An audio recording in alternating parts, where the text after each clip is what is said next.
Well, y'all, it's getting a little bit long in the tooth this day is already. I haven't been up to a whole lot. Frankly, my eyes burn, my face is swollen.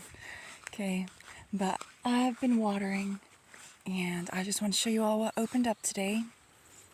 Okay, they're not my favoriteest color in the whole wide world out of all of these that are offered. However, again, the roots are edible on these daylilies. Okay, they spread in clumps so that they'll just keep spreading. So, for example, all the daylilies that I dug out of here were in an area that was just completely packed. Okay, because they had been planted from a previous owner and over the years had just been completely taking over the bed.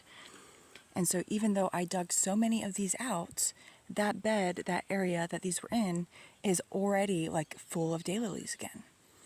So I have been feeling a little bit inspired by TDB's video that he did with the snails and things like that, and the coconut harvesting, okay? I know I'm gonna get you in trouble just for saying this, but I don't actually know what the roots on these taste like. Because even though I know that in theory, yes, they are in fact edible, I've never eaten one. So that is on my to-do list, my goals list. However, I didn't really want to be plucking these up beforehand, before they bloom and everything. Now, when I was putting in my roses, I think it was, there was a couple of little bulb things that came up out of the dirt, and I don't know if it's these or not, but the area had been kind of grassed over, so it's like the bulb didn't sprout. So I might check those out and try to figure out what those are. But in any case, they have these in different colors. There's some that are just really beautiful. I do want to get more of these because I think that it can be a good part of an edible, beautiful landscape, because you want your plants to be serving multiple purposes. They're feeding you, they're feeding the bees, and they're beautiful to look at in the meantime. Okay?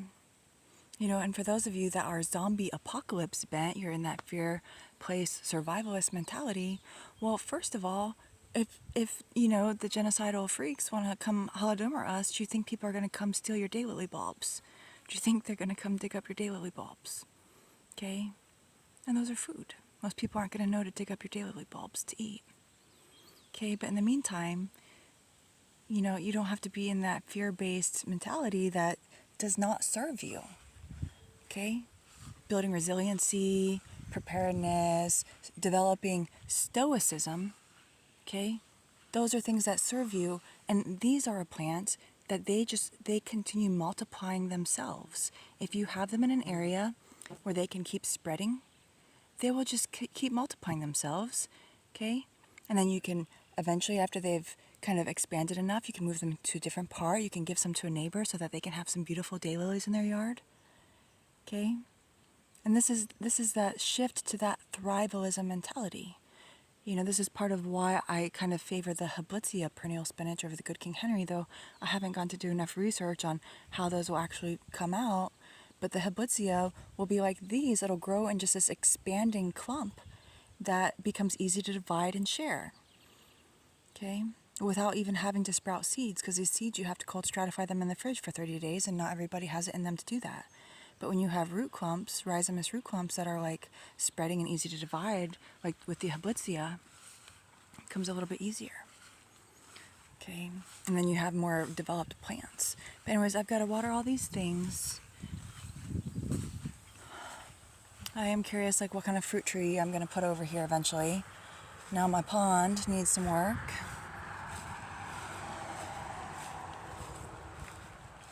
But it's like basically up to I measured it, and it's like up to like my thigh, like right here, is 2 foot deep. Because I'm not going to keep measuring how deep this is. I just come sit in the bottom and try to gauge how deep it is. Like right now, it's only coming up to like just below my knee. So I could actually do another 6-inch depth on this, which I don't think I'm going to do that right here, but maybe towards the middle. I may actually have a part that I make 2 foot deep. So we'll see how it goes, but I'm going to be taking a lot of this dirt and I'm going to be piling it and things like that. And even though there's some clay in here, I'm going to try to maybe even mix this into like, I'm either going to use this to build up a pathway down the hill where it gets all mucky during certain times of the year so that I'm not in like ankle deep water during certain times of the year, because the water, since it's flowing all winter out of the hill, that whole area, it doesn't freeze because it's got water flowing across it. So I end up having a big mucky area when I'm out cutting my firewood in the winter and stuff that I gotta walk across. So I'm thinking about, I had previously piled up some dead willows to help build some mass in that area, some organic mass in that area. But I'm thinking about eventually moving those sod clumps over down the hill and then taking the dirt underneath and like basically trying to make my own big dirt pile that I'm going to be able to mix with some other types of organic matter to create my own potting mix, because some of the potting mix has gotten expensive, you know, and again, I'm trying to start a nursery here. So we'll see how it all goes. It's already getting quite hot today. I'm gonna take today kind of easy. I am gonna go to the hardware store to pick up some more rocks later today if anybody wants to endeavor to come party with me, okay? This is like how we have our fun. And then I'm thinking about putting on what I like to refer to as a violence incitement dress later and doing some videos, but I'm not sure if I'm gonna do that right now. Because I was just gonna maybe share some health information and things. But the thing is that my face is still all swollen. And although, like, I'm not really like a super vain person, I kind of like regard appearances and things like that more as like a tool, I guess. But I don't want like the majority of the videos on my channel that actually show my face to be like when I'm poisoned and my face is all swollen. Okay? Because this is gonna be like, people who don't know, like, you know, my primary platform, there's no permanency to it. And that, yes, some people can go back and the intelligence agencies have all my archives and people can go back to the different little sections and like look for the things that I've dropped, but there's no permanency to it, you know? And so it's, my YouTube, this YouTube, if they don't banhammer me, is a little bit different in that people will be able to come peruse through like my actual history a little bit more easily, you know, and I don't want to have all swollen face videos because, you know, one day I'm going to be like, well, I don't know. But, you know, the thing is that it's been just, I don't know, maybe a handful of months ago that the swelling in my face finally went down, because my face was basically swollen for a really long time with inflammation after I got microwaved, you know. So it's been not easy, and I feel like if my face is this puffy, I should at least be pregnant or something, Hezekiah. But it's okay, y'all. Oh, Josephine, the Josephine is up to something. She's committing violence over there. We're gonna cut away from that. But yeah, daylilies, everybody. I am gonna try cooking these in some different ways eventually. I want to do some cooking videos later at some point in time. I'm not quite there yet. And I want to try different things, you know, like steaming them, frying them, growing, like cooking them up with some different edibles that I got going on over here. So we'll see how it goes. Oh, I'm still zoomed in.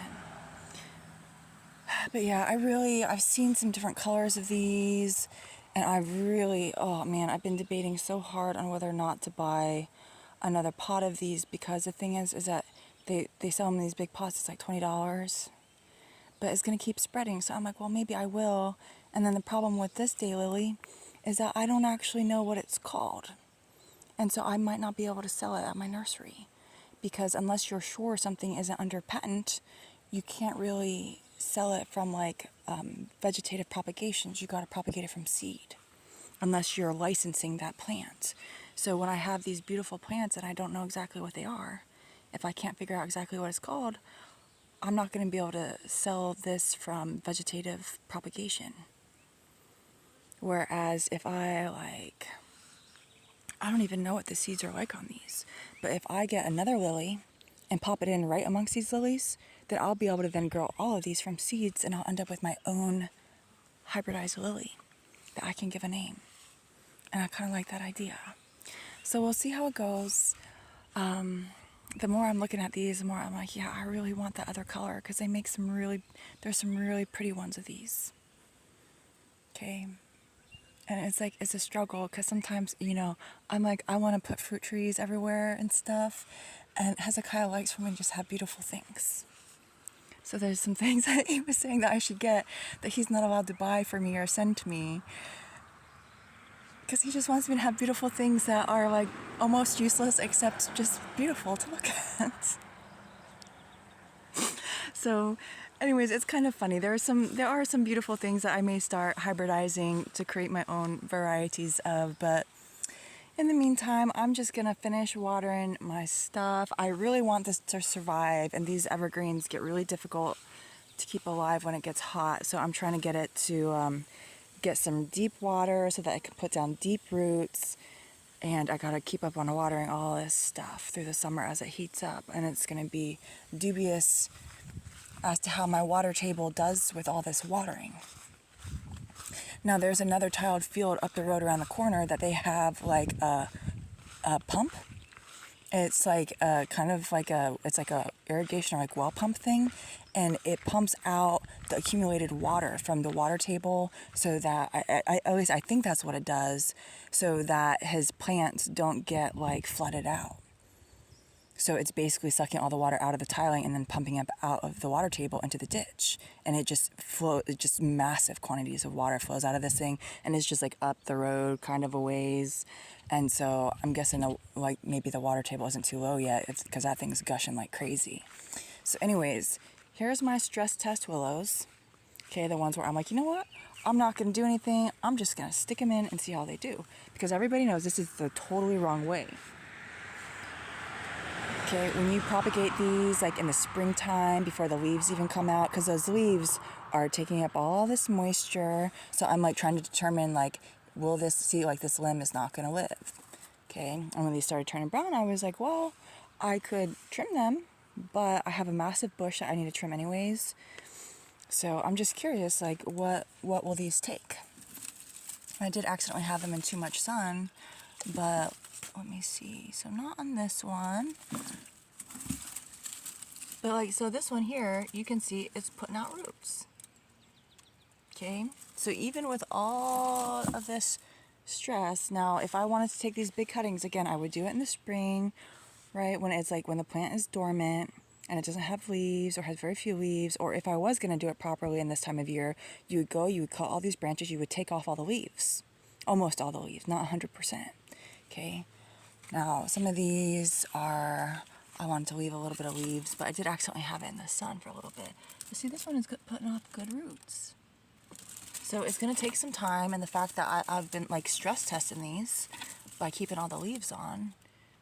See, look. So it's putting a bigger, see that pink root is coming out of that node there.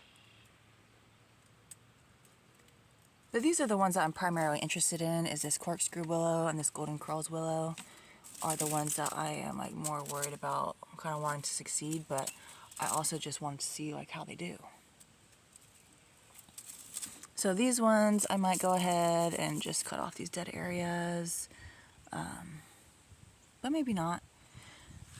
But anyways, these things are crazy. Like when you cut them back like towards the end of winter, just when the thaw is coming, you can like take the big willow poles and you can just stick them. You can like take a big screwdriver if you've got thicker poles, and you just kind of drive a little hole for it to get started in, and you just stick these poles in the ground all over the place, and like you can build like a fence. Like they'll take root and you can build like a fence and like weave it together, and like people build these like these living dome things, and like these living arbors and stuff.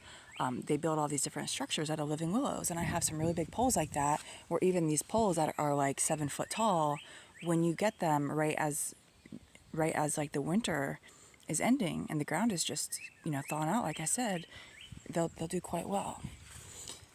But sometimes they do need watered when the summer comes.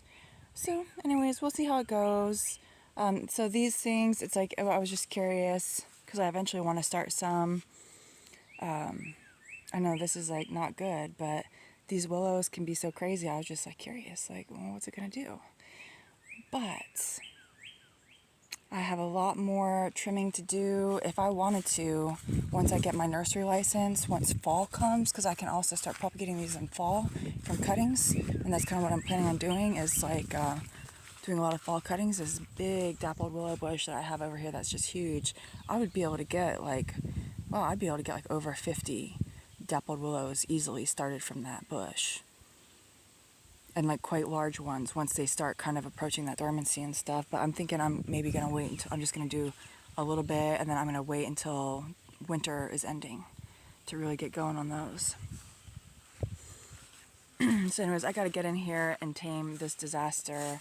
I've got a row of boxwoods that are hiding down in there that have been completely overgrown because I had like cut this back very significantly before I left, and these things are just going crazy. But right now they're hiding this, the fact that I'm being trashy, and I've got a trashy couch out on the cement of my front patio still.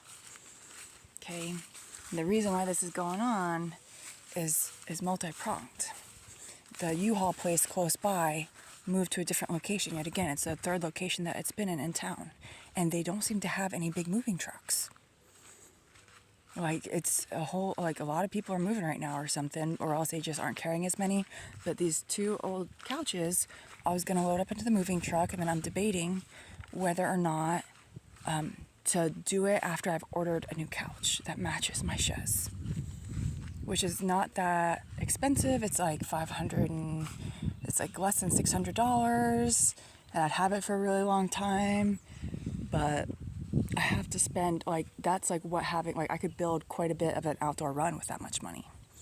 So I don't know if I'm just gonna haul these to the dump eventually without getting the couch, or what I'm gonna do, because I do want my place to be able to host like my family very easily, for example, and things like that, with enough like sitting space for the winter time when everyone's hanging out down there, because the wood stove is my heater. So I don't know, we'll see how it goes. This here though is going to cost up a decent amount of money. I'm not going to do the whole thing right away, but this is like critical. This is going to be critical because also if I have to get an outside job, I'm really going to want to have a super secured outdoor run for my birds, so that they're not, I have to try to work out my hours so that my birds will be safe while I'm at work at an outside job, because again, I'm the government, I'm just like their slave. So, they're more than willing to spend tens and tens and tens and tens of billions of dollars so that I can go earn $12 an hour in town.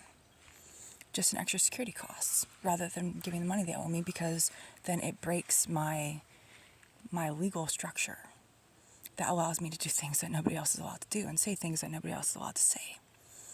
So they have this kind of psychopathic, the ends justify the means type of mentality about it. And people wonder, well, why on earth would the government do this to somebody? Because I am under forced labor under threat to life circumstances. It's because I'm the #1 rated irregular warfare specialist in the entire world. I'm very highly irregular. And part of it is the lawless legal structure surrounding my circumstances is part of what allows me to get away with some of the stuff I get away with. And a lot of people can't understand how explosive some of the things that I say are, because their normalcy bias has enslaved their minds. But anyways, I do have to get it in and water like my giant coleworts and things like that. And then I have to, I decided I'm not going to net these, what I'm going to do. And I've done this in the past, and since I don't have like too many of these, what I'm going to do is I've been kind of trashy. I've been saving all my old milk jugs and things like that.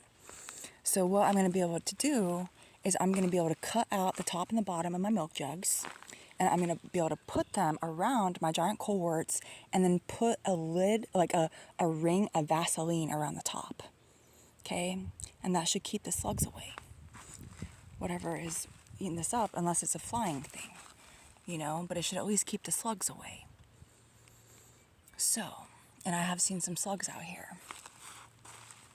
So my regular sea kale, so now this is another interesting thing. I planted these later than the other stuff, but if you can look, these don't seem nearly afflicted by the bugs. Well, they're starting to get a little bit afflicted by something going on here. But I mean, the plants also went through a lot of abuse getting moved across the country and everything. But if you can see, this is another reason why I'm like trying to grow and plant and see like what actually does well in my area with the least amount of problems. And so even though the germination rate is trash, these are very difficult and they don't grow as big. The leaves, the little crunchy leaves, are delicious. And they don't seem to be as afflicted by the things that think these are delicious, you know? But in general, when you got things and everything wants to eat it, it's like, it's probably good for you. It's probably a healthy plant to eat. And these are also not afflicted. Okay, so I'm going to be able to see kind of through experimentation of like, well, what is going to really do well and be hardy to adversity in my area. The things that I really liked about the sea embodied perennial celery is it was also very hardy against the adversity of being in pots that were drying out. When other things were wilting, these things were just so happy. Okay, because I was neglecting my plants a little bit. So in any case, I got a lot of work to do. I'm kind of rambling. Oh, I did cut off one of these banana peppers and I put it in my my beef rigatoni yesterday. And it was really good. It was actually really good. So, we'll see. But it's like one of these things is like a lot of my neighbors, some of them have more money than others, but they're really into like bartering. Okay, so oftentimes they're not looking for like an official barter agreement. It's like unofficial stuff between neighbors. And so like they'll do something nice for you, you'll do something nice for them. And then it's like they'll be curious to see like, oh, what will this person reciprocate, if anything at all, And so what this ends up leading to is like eventually like all sorts of things, like I'll have people come bring me fish. Okay, fresh fish that they caught themselves, or like venison and pork and all sorts of stuff. Okay, so I have to up my barter game because that's going to keep me in free meat for my kitchen table, for my dining table. Okay, so like my neighbors are already they're gonna be helping me pick those apples for themselves, and they understand that I haven't sprayed, so that the worm situation, all the wormholes have to get cut out, so it's more processing work. But to them it's free apples because their apple tree doesn't put out big apples. I've got a catalpa tree in the pot, is the only one that Scott, the guy, that he didn't take. And that was the one thing that he actually did ask me about, was all the catalpa trees that I had in pots. Well, come to find out, my neighbor, who's been helping me out and brought me that cover for my lawnmower, which is still broken, he's been trying to start a catalpa tree for a family member of his for a long time and hasn't been able to get it to start. So now I found out that the reason why that tree is still there is because it has rooted itself into the ground. So I've given that tree, this one right here, to my neighbor, but he understands that we can't dig it out until fall, until it's gone dormant.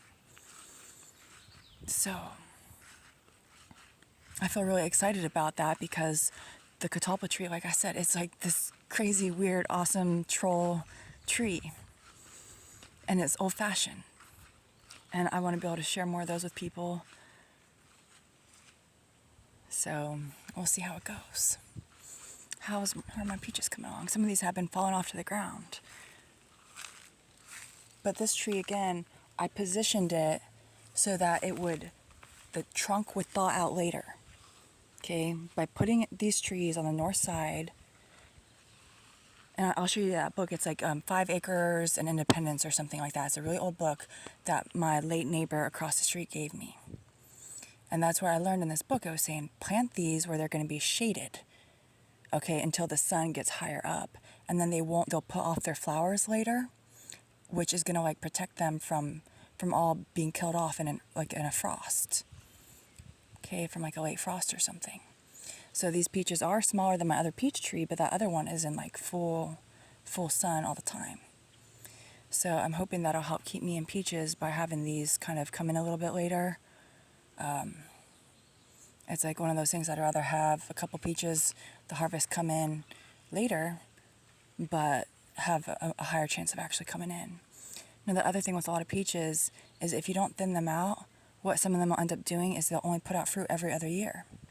And that's part of why I have 2 trees here, because I'm debating whether or not I just want to thin them both super well, or if I want to alternate, depending on how they naturally do, if I want to alternate which one I'm giving me peaches every year, instead of drowning one year and then having hardly any peaches the next.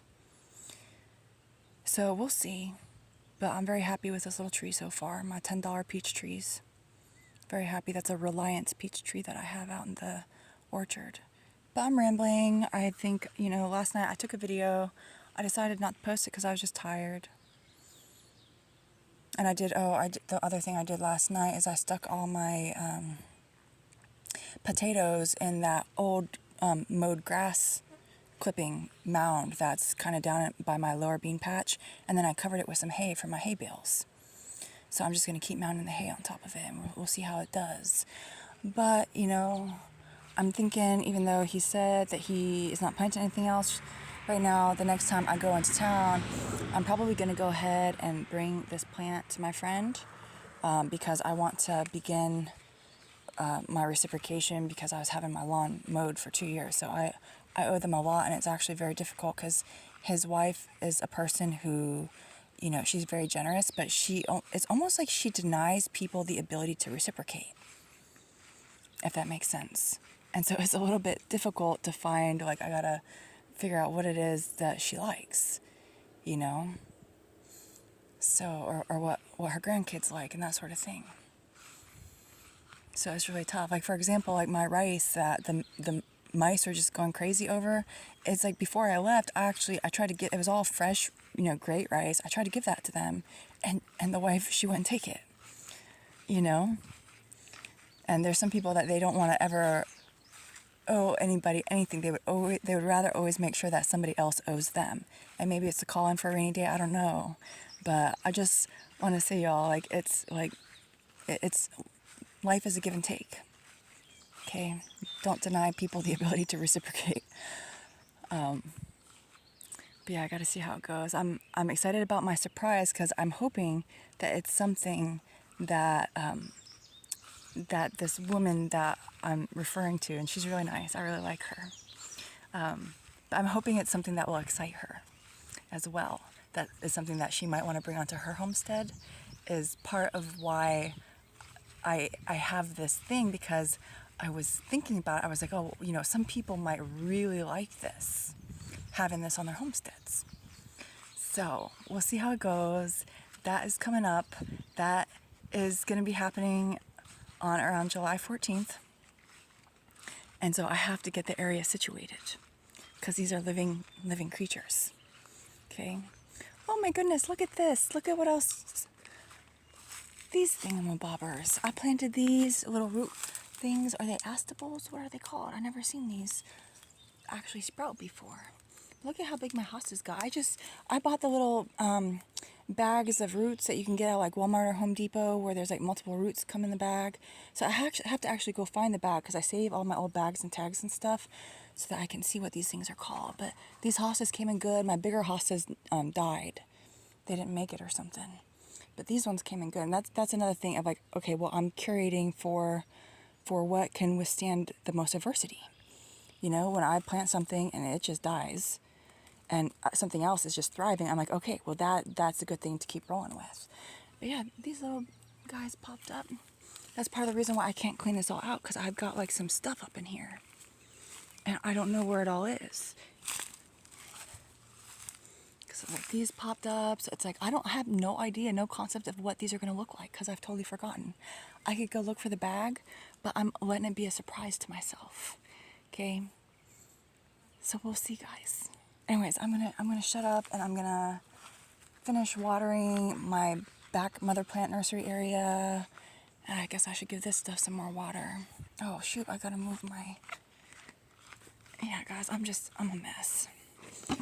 But this thing is all wilty, so see, I just like that. Now it's my little... There. Hi, Josephine. Josephine. Hello, Josephine. Okay, goodbye.